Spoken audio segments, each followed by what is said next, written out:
Salut à tous et bienvenue sur la ferme du mineur. Aujourd'hui, je suis en compagnie de Maxime et aujourd'hui, on va parler fiscalité. Alors, Maxime est un fiscaliste du cabinet LRK et aujourd'hui, on va voir deux points. On va voir la cession d'actifs et on va voir la fiscalité des mineurs. Voilà, c'est tout de suite.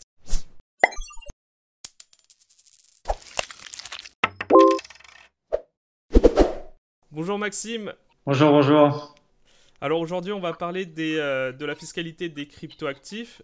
On abordera dans un premier temps, comme dit au tout début, la cession d'actifs occasionnels, de cryptoactifs occasionnels. Vers la fin, on verra le mining, donc la fiscalité des mineurs.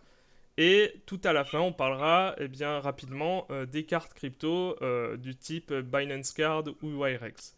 Voilà. Est-ce que tu peux te présenter en quelques mots afin que les abonnés puissent savoir qui tu es? Oui, merci de nous avoir invités sur votre chaîne pour faire la présentation de la fiscalité des crypto-monnaies.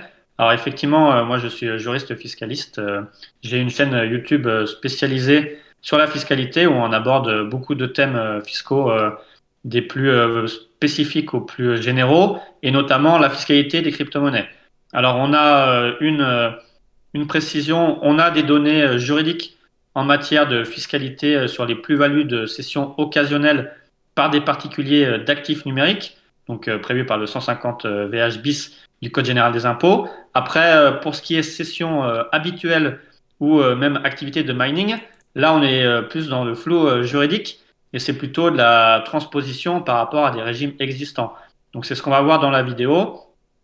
On va d'abord détailler ce régime des cessions occasionnelles, voir comment déterminer la plus-value, comment on est imposé, quelles sont les obligations déclaratives. Ensuite, on va également voir la différence entre cession occasionnelle et cession habituelle, quels sont les critères qui peuvent être pris en compte par l'administration fiscale pour différencier ces deux notions. Et enfin, l'activité de mining, comment on peut essayer de retranscrire une qualification juridique, et également comment passer par un rescrit pour sécuriser sa position auprès de l'administration fiscale et éviter un contrôle fiscal potentiel. D'accord, ben on va voir ça ensemble. Alors, avant de commencer dans les détails, tout d'abord, je tiens à vous dire que Maxime a une chaîne YouTube qui s'appelle Cabinet LRK Conseil Fiscal. Et je vous invite à vous abonner à la chaîne si la fiscalité vous intéresse et si vous vous intéressez aussi aux crypto-monnaies. De temps en temps, il fait quelques vidéos. Donc voilà, on va pouvoir commencer. Merci. Effectivement, on s'est contacté suite à la vidéo de présentation de la fiscalité sur les cessions des bitcoins et comment connaître, comment savoir comment on est imposé. Effectivement, on est une chaîne spécialisée sur la fiscalité, hein. Moi, je suis juriste fiscaliste et on a plein de thématiques fiscales parce que c'est large, notamment sur la fiscalité des crypto-monnaies. Donc, c'est ce qu'on va détailler aujourd'hui. Alors, on va reprendre un petit peu ce que nous, on avait fait en vidéo, hein. C'est sur comment déjà, à quelle sauce vous êtes imposé. Donc, il faut savoir que lorsque vous faites des plus-values à titre occasionnel, donc et que vous êtes résident fiscal en France, alors il faut avoir aussi, est-ce que vous êtes, il y aura des questions sur votre domiciliation fiscale, notamment en cas de cession de vos actifs numériques. Donc quand vous allez faire une plus-value imposable, on va voir qu'est-ce qui une plus-value imposable, vous allez être soumis à la flat tax. Donc la flat tax, c'est 30%, 12,8% d'impôt sur le revenu, plus 17,2% de prélèvements sociaux.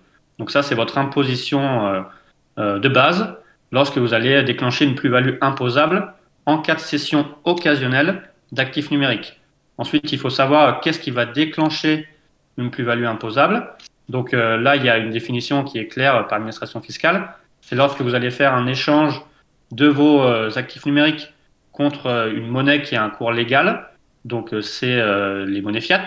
Ou alors quand vous allez échanger vos actifs numériques contre des biens ou des services, ou alors quand vous allez faire de l'échange crypto-crypto, mais seulement dans le cas où il y aura une soulte qui va être qui va faire partie de l'échange. Puisque si vous faites juste un échange crypto-crypto, par principe, il y a un sursis d'imposition et vous ne déclénchez pas une plus-value imposable. Alors, sur le calcul de la plus-value, en fait, on va reprendre une logique du calcul de la plus-value dans le cadre d'un plan d'épargne en action. Alors, il y a une formule un peu compliquée. Donc, c'est en fait pour calculer votre plus-value ou moins-value. Ouais, normalement, vous devriez, vu les cours, faire des plus-values.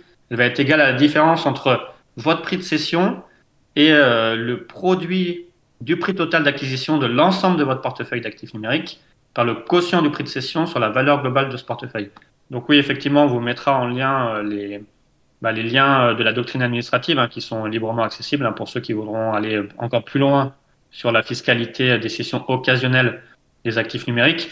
Il y a la question de différencier l'activité habituelle et occasionnelle de cession d'actifs numériques. Alors là, il n'y a pas de jurisprudence qui donne une position claire. Il y a des éléments apportés par l'administration fiscale qui sont sur les délais qui vont séparer la date d'achat, la revente, le nombre d'actifs numériques vendus, les conditions de leur acquisition. On peut aussi penser au montant des plus-values qui sont générées, mais on va également regarder dans quelles conditions vous allez réaliser vos cessions d'actifs numériques. Est-ce que vous vous comportez vraiment comme un professionnel ou est-ce que vous êtes comme un bon père de famille et que vous faites juste des sessions occasionnelles, une gestion de portefeuille à titre occasionnel? Donc voilà, il n'y a pas de réponse qui permet de fixer précisément cette différence entre habituel et occasionnel. Mais c'est sûr que si vous allez dépasser des plus-values imposables, vous allez dépasser le montant de vos revenus, par exemple au titre de salaire, ça peut alerter l'administration fiscale sur une requalification d'une cession à titre habituel. Et là, on va changer de régime fiscal puisqu'on va se tourner sur des règles en matière de bénéfices industriels et commerciaux, donc des règles de BIC. Donc on a vu sur les opérations imposables, on n'est pas imposable sur les échanges actifs numériques contre actifs numériques, mais il faut savoir ce que c'est qu'un actif numérique. Donc c'est l'administration fiscale également qui nous donne cette définition. Donc c'est soit les jetons, donc par principe en pratique c'est les tokens qui sont issus d'opérations de levée de fonds comme ICO, ou alors toute représentation numérique d'une valeur qui n'est pas émise ou garantie par une banque centrale. Et même si sur le stablecoin, on n'a pas une position claire qui permet de certifier à 100% qu'on rentre dans l'actif numérique, ça devrait rentrer comme actif numérique, mais on n'a pas une précision claire. Donc voilà, sur le calcul de la plus-value, donc vous allez calculer en fait à chaque fois que vous allez déclencher une opération imposable. Donc on a vu un échange contre monnaie fiat, échange contre un bien ou un service ou échange crypto-crypto avec une SOULT, donc récupérer une somme d'argent en contrepartie de l'échange. Là, vous allez devoir calculer votre plus-value ou moins-value imposable, qui va être, comme on l'a vu, c'est le prix de cession moins le prix total d'acquisition fois le prix de cession sur la valeur globale du portefeuille. Donc, ce qui va en fait vous obliger à déclarer à chaque fois la valeur globale de votre portefeuille avec tous les actifs numériques qui le composent. Donc oui, on a vu comment calculer sa plus-value imposable. Donc, vous aurez vos plus-values à calculer au titre de chaque année. Et vous aurez des obligations déclaratives pour justement les déclarer à l'administration fiscale et pour que cette plus-value nette sur l'année soit imposable à la flat tax. Donc on va détailler avec les formulaires pour que ça soit plus complet et plus précis pour que vous ayez un exemple pratique sur comment déclarer et quelles formalités déclaratives. Alors il faut savoir qu'il y a en fait 3 déclarations à effectuer. La déclaration 2086 qui va servir au calcul de la plus-value imposable. Une fois que vous aurez déterminé ce montant, il sera reporté sur la déclaration 2042C sur une case précise qu'on va voir ensuite sur l'écran. Et enfin, vous aurez votre obligation de déclaration de vos comptes d'actifs numériques détenus à l'étranger.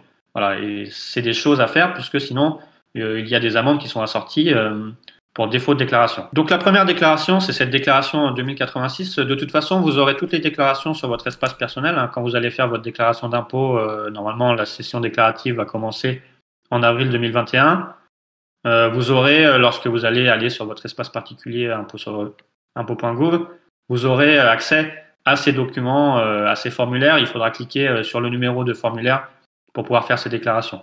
Donc la première déclaration, c'est cette déclaration 2086 qui va vous permettre de faire le calcul de votre plus ou moins value réalisée sur l'année. Donc là, c'est le formulaire 2019, mais vous aurez le formulaire 2020 qui sera similaire et qui va vous permettre de retracer toutes vos opérations de plus ou moins value sur 2020 de cession d'actifs numériques. Donc vous aurez à remplir, vous allez suivre ce qui est marqué. Vous allez marquer tous vos identifiants, votre nom, adresse. Bon, normalement, ça sera déjà marqué pré-rempli sur votre espace personnel. Et donc vous aurez plusieurs informations à identifier pour calculer votre plus-value ou moins-value sur l'année 2020 au travers de toutes les plus-values imposables que vous avez déclenchées conformément à ce qu'on a dit précédemment. Donc vous allez marquer votre prix de cession. Vous aurez en annexe, bien sûr, des informations complémentaires qui vont vous permettre de remplir plus aisément vos informations et notamment pour déterminer vos prix de cession, prix d'acquisition, valeur globale du portefeuille. Donc vous allez marquer votre prix de cession. Vous avez également la détermination du prix total d'acquisition du portefeuille d'actifs numériques pour le calcul de votre plus-value. Ça se fait par foyer fiscal, donc vous pouvez avoir plusieurs déclarants. Et à la fin, vous aurez ce récapitulatif au niveau du foyer fiscal pour le montant total des prix de cession et des plus-values imposables. Alors bien sûr, si le total des prix de cession qui sont réalisés au niveau du foyer fiscal, il faut bien préciser que c'est au niveau du foyer fiscal, s'ils sont inférieurs ou égaux à 305 euros, ces cessions sont exonérées. Mais par contre, si le montant de toutes les cessions sur l'année 2020 vont être supérieur à 305 euros, là, toutes les cessions vont devenir imposables et vous aurez à les déclarer par l'intermédiaire de ce formulaire 2086. Donc, une fois que vous avez fait votre opération de calcul de votre plus-value imposable au titre de l'année 2020, il faudra la reporter sur la déclaration 2042C, donc c'est les revenus complémentaires, également qui va se trouver sur votre espace personnel. Sur la ligne, si c'est une plus-value globale qui est imposable, ce sera ligne 3AN, ou sinon ligne 3BN, si c'est en cas de moins-value. Tout en sachant que si vous faites une moins-value sur une année, celle-ci n'est pas reportable sur les années suivantes. Donc c'est un peu la spécificité pénalisante du régime de cession occasionnelle d'actifs numériques. Donc voilà, c'est sur cette déclaration, vous voyez, il y a une ligne spécifique cession d'actifs numériques et vous reportez 3AN ou 3BN selon que vous ayez fait une plus-value ou moins-value. Et enfin, comme on l'a dit, troisième obligation déclarative, c'est ces comptes d'actifs numériques ouverts, détenus, utilisés ou clos à l'étranger. Donc là, vous avez également sur votre espace impôt.gouv, comme si vous avez des comptes ouverts à l'étranger, vous avez une obligation déclarative, sinon il y a des amendes qui peuvent monter jusqu'à 10 000 euros selon. En fait, vous avez des amendes forfaitaires pour défaut de déclaration ou des amendes pour des mentions qui vont être fausses.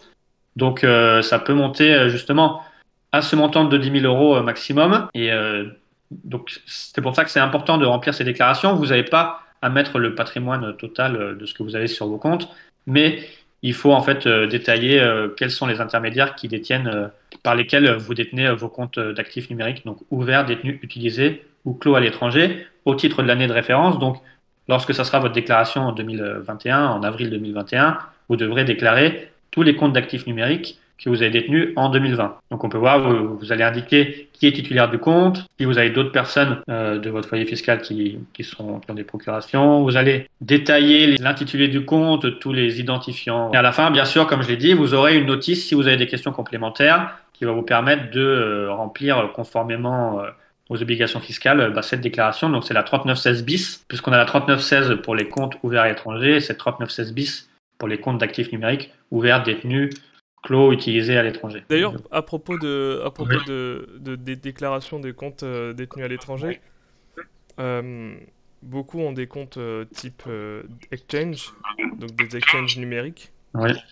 Dans le cas où il n'y a pas de KYC, alors vous savez KYC c'est Know Your Customer, c'est en fait une identification plus poussée que demande l'exchange.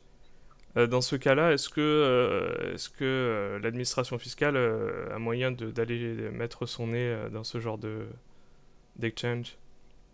Ou s'agit-il uniquement des exchanges avec un KYC? L'administration fiscale, elle peut faire des droits de communication aux plateformes, mais normalement que des plateformes françaises. Si c'est des plateformes étrangères, par principe, ça va être compliqué pour l'administration fiscale d'aller rechercher des informations. Mais comme la fiscalité des actifs numériques commence à devenir assez populaire et que l'administration fiscale, bien sûr, va commencer à bien regarder quels sont les actifs détenus par les personnes, par les particuliers, effectivement, il y aurait possibilité qu'un jour ils aient accès, mais à l'heure actuelle, je ne sais pas. À titre d'exemple, si vous voulez savoir, Binance et Crypto.com sont en fait des plateformes qui sont situées à Hong Kong. Oui, en fait, il faut regarder dans les conventions fiscales ce qu'il y a sur les articles sur l'échange administratif d'informations, à la fois qui va permettre de lutter contre la fraude et l'évasion fiscale, également sur l'échange en matière de recouvrement.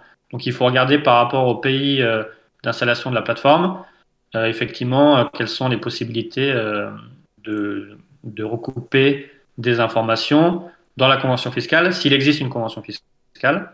Voilà, pour savoir. Mais en tout cas, oui, il ne faut pas partir du principe qu'on ne fait pas de déclaration, on se met dans un pays à fiscalité très privilégiée et on se cache de l'administration fiscale, puisque au moins un jour, l'administration fiscale aura sûrement la possibilité d'identifier ces transactions et ces comptes.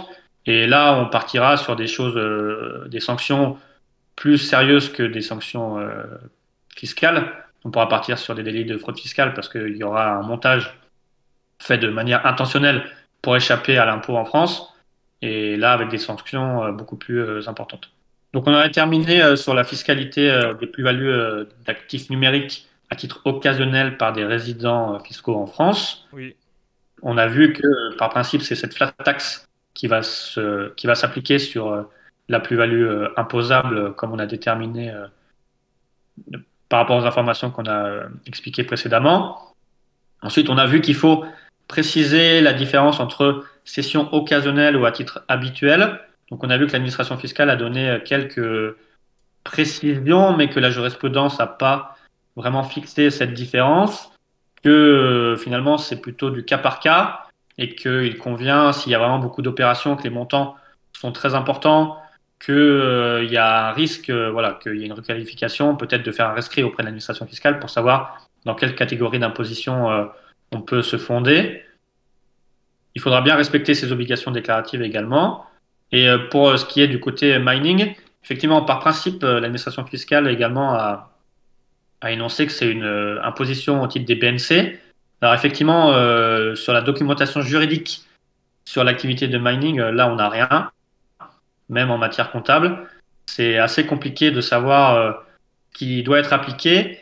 On part du principe que ça serait une fiscalité en matière de BNC, donc en fait, on reprendrait les grandes thématiques fiscales en matière de BNC avec imposition soit au titre de micro-BNC ou au titre de la déclaration contrôlée. Donc on va voir les implications, je vous avais préparé des slides pour voir un petit peu comment marche la fiscalité en matière de BNC, tout en sachant que là on ouvre des grandes guillemets, qu'il faudra attendre en fait soit une position de l'administration fiscale sur cette activité ou, qui est, ou une position du législateur. En tout cas, pour ceux qui auraient besoin, en tout cas pour ceux qui auraient une activité très importante au niveau du mining et des gains très importants, il serait intéressant de faire un rescrit auprès de l'administration fiscale pour demander justement au titre de son activité dans quelle catégorie d'imposition on est imposable et comment on est imposable. Ça se passe comment un rescrit? Concrètement, il faut Alors, aller au titre voir du qui, rescrit, oui. voilà. Alors, au titre du rescrit, nous, on peut vous accompagner pour faire ces rescrits, hein. En fait, on va regarder votre situation, on va la détailler, l'expliquer aux impôts, et en fait, on fait un mémoire, ça s'appelle un rescrit, qu'on va envoyer à l'administration fiscale, et sur lequel on va demander de se prononcer sur la situation. Et normalement, l'administration fiscale, elle va nous donner son point de vue, elle va nous dire si nous, on estime que c'est une imposition en matière de BNC, que ça marche de telle façon, elle va nous dire s'il est d'accord ou pas. Et ça permet d'avoir une position d'administration fiscale pour éviter tout contrôle fiscal derrière. Voilà. Et, et effectivement, pour ceux qui sont déjà sous forme de société, qui ont déjà une activité professionnelle, il y a aussi, depuis 2018, il y a cette loi ESSOC qui a mis en place cette relation de confiance entre l'administration fiscale et les entreprises. Et il y a possibilité, en fait, de conclure un partenariat pour ceux qui sont intéressés avec l'administration fiscale, de les contacter. Également, nous, on peut vous assister pour mettre en place ce partenariat pour que sur toutes ces questions nouvelles sur lesquelles il n'y a pas de position administrative et de position juridique, d'avoir une position d'administration fiscale, de travailler avec eux et d'avoir des positions sous forme de rescrit qui seront opposables et d'avoir une position voilà, qui permet d'éviter un contrôle fiscal ultérieur. Donc oui, au titre de la qualification de mining, alors il y a plusieurs positions. C'est pas fixé, donc c'est une interprétation, mais qui n'est pas forcément n'est pas forcément la bonne, et c'est pour ça qu'il faut faire attention et que passer sous forme de rescrit est intéressant pour avoir une position officielle par rapport à son cas personnel, parce que chaque façon de mining est différente et il y a d'autres activités et d'autres choses qui vont rentrer en jeu. Mais il y a soit la possibilité d'avoir une activité de mining à titre particulier, on serait imposable en titre de BNC, et peut-être au moment de la cession finale des actifs numériques. Ensuite, il y a la possibilité d'être en BNC et vraiment d'avoir une activité professionnelle. Donc là, d'avoir une obligation de statut professionnel. À défaut, on aurait cette potentialité d'avoir une activité occulte avec des majorations de 80%, pouvoir remonter sur 10 ans. Voilà, une prolongation du délai de prescription qui est normalement de 3 ans, enfin 31 décembre N+3. Là, on serait sur une imposition des recettes, donc à chaque fois que vous allez encaisser un actif numérique dû à votre activité de mining, mais également là, il n'y a pas de position comptable, c'est pas sûr et certain que ça soit exactement ça, donc pareil, je renforce sur la possibilité de faire un rescrit. Après, bien sûr, quand on est en matière de BNC, on a ce régime micro, donc on va voir après en slide sur les modalités d'imposition ou le régime de déclaration contrôlée. Et une possibilité également, ça serait de passer directement en matière de société à l'impôt sur les sociétés, d'avoir dans ce cas-là une fiscalité, d'avoir une fiscalité à l'impôt sur les sociétés qui serait sur une variation de l'actif net, et là d'avoir des possibilités peut-être d'optimisation fiscale selon vos revenus et selon votre cas particulier. Alors voilà, sur ce bénéfice, alors normalement lorsqu'on est en BNC, on est imposé sur les recettes qui sont encaissées ou mises à disposition. Donc c'est sur cette recette tirée de l'exercice habituel et elles vont être imposables dès la réception des actifs numériques. Ensuite, donc, on a le choix entre soit le régime micro-BNC qui va s'appliquer de plein droit si nos recettes annuelles vont être inférieures à 72 600 euros. Donc, c'est des planchers triannuels donc, qui changent tous les 3 ans. Donc, pour le moment, on est sur un plancher de 72 600 euros. Dans ce cas-là, c'est des obligations comptables qui sont très limitées. Hein. On n'a pas vraiment de comptabilité à tenir. On a un abattement pour charges et pour amortissement, en fait, qui va comprendre toutes les charges normalement dues au titre de l'activité qui va être égale à 34%. Et ensuite, on a une déclaration à faire au titre de sa déclaration d'impôt sur le revenu sur la 2042 C-Pro.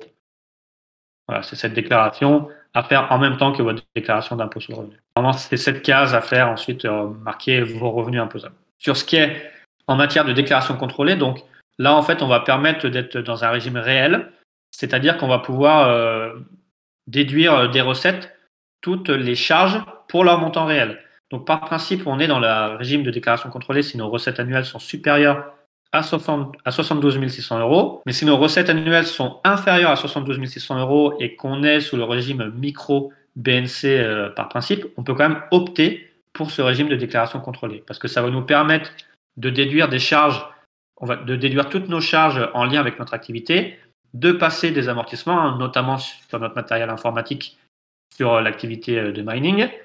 Par contre, on aura une tenue d'une comptabilité avec une obligation de s'inscrire auprès d'une association de gestion agréée. Normalement, cette obligation va disparaître à partir de 2024, mais va disparaître au cours des années qui arrivent. Mais vous avez quand même cette obligation en ce moment, sinon vous avez une majoration de votre revenu imposable de 25%.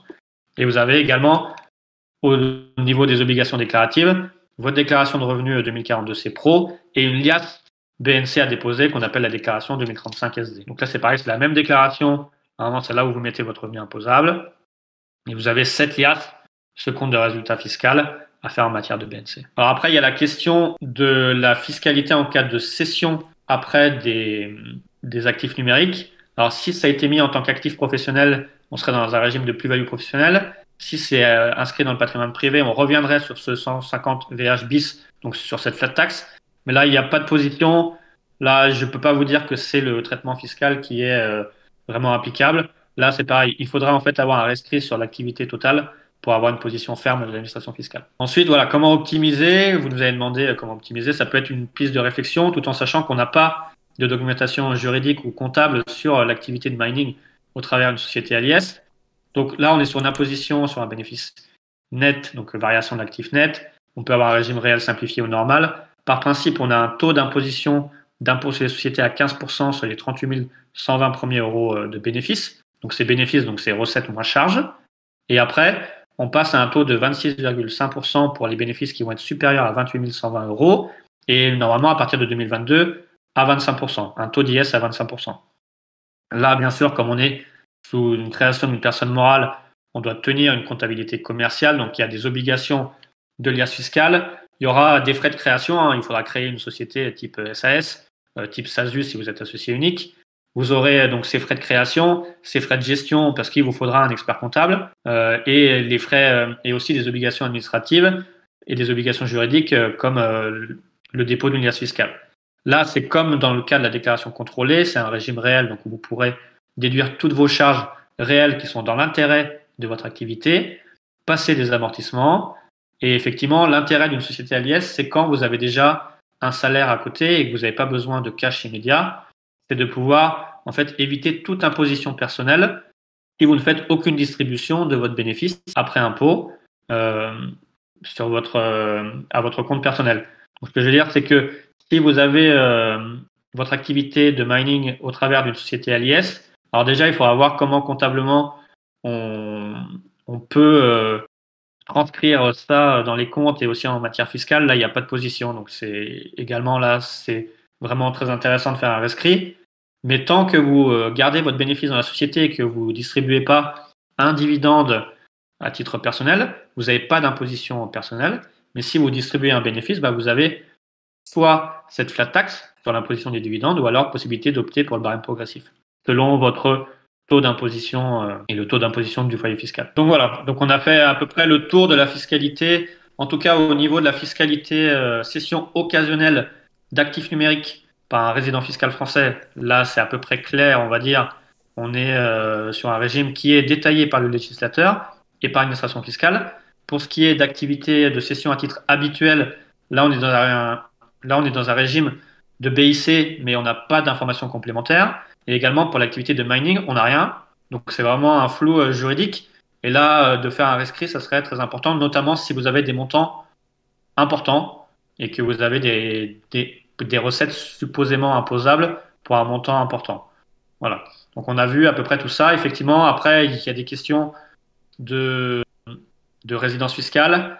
Est-ce qu'on peut sortir de la France et partir à l'étranger en cédant ses actifs numériques?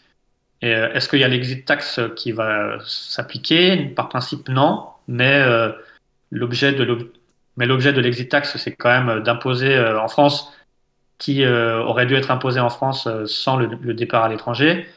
Donc, il faut faire attention aussi à ça. Effectivement, pour ceux qui veulent pas déclarer, qui veulent rien déclarer, il faut faire attention aussi parce qu'il y a ces obligations déclaratives. Il y a la possibilité pour l'administration fiscale d'aller rechercher quand même beaucoup de choses. Et après, il y a les sanctions à la fois fiscales, mais aussi pénales, voilà, pour fraude fiscale. Voilà. Alors maintenant, concernant les cartes crypto, alors celles que vous connaissez peut-être sous le nom de Binance Card, Crypto.com ou alors Wirex, j'aimerais savoir si comment se passe concrètement l'imposition des plus-values à chaque fois qu'on va acheter, par exemple, qu'on va utiliser cette carte. Comment se passe la cession d'actifs, enfin comment se passe, pardon, l'imposition de ces plus-values. Par exemple, si je vais acheter ma baguette de pain au boulanger et que j'utilise la carte, est-ce que je dois calculer la plus-value au jour J ou est-ce que je peux faire une moyenne sur le mois? Alors effectivement, il y a cette question à partir du moment où vous allez échanger votre actif numérique contre une monnaie fiat ou un bien ou un service, vous allez déclencher une plus-value imposable. Alors par principe, vous êtes censé, lorsque vous allez faire votre déclaration en 2086, l'année suivante, déclarer toutes vos plus-values. Après, effectivement, sur les sessions type 1 euro ou 2 euros, il y a cette problématique de savoir est-ce qu'en pratique, on fait une déclaration mensuelle ou une déclaration sur la journée. Mais c'est là où on va voir apparaître les limites de remplacer une monnaie ayant un cours légal sur ces cryptoactifs. Parce que par principe, il faudrait déclarer toutes ces plus-values et calculer cette plus-value imposable pour chaque opération, à chaque fois qu'on va déclencher une plus-value imposable. Voilà. J'ai pas de réponse toute faite. Là, ça va dépendre un peu de la pratique, mais à la lecture de ce qui se dit, normalement, il faudrait comptabiliser une plus-value imposable à chaque opération. Voilà. D'accord. Parce que dans la pratique, certains experts comptables prétendent qu'il est tolérable de faire une moyenne sur un mois plutôt que de faire de calculer chaque plus-value chaque jour. D'une part pour des questions pratiques au niveau comptable et deuxièmement parce que c'est beaucoup plus simple à calculer aussi. Oui, voilà, ça va être sur la différence entre cession occasionnelle par un particulier, cession par un professionnel. Effectivement, il y a ces problématiques qui sont, quand il y a beaucoup d'opérations sur une journée ou sur une heure, comment comptabiliser, effectivement, à titre pratique, s'il y a des experts comptables qui spécialisés dans le domaine et qui recommandent ça, effectivement, c'est plutôt une bonne logique à suivre.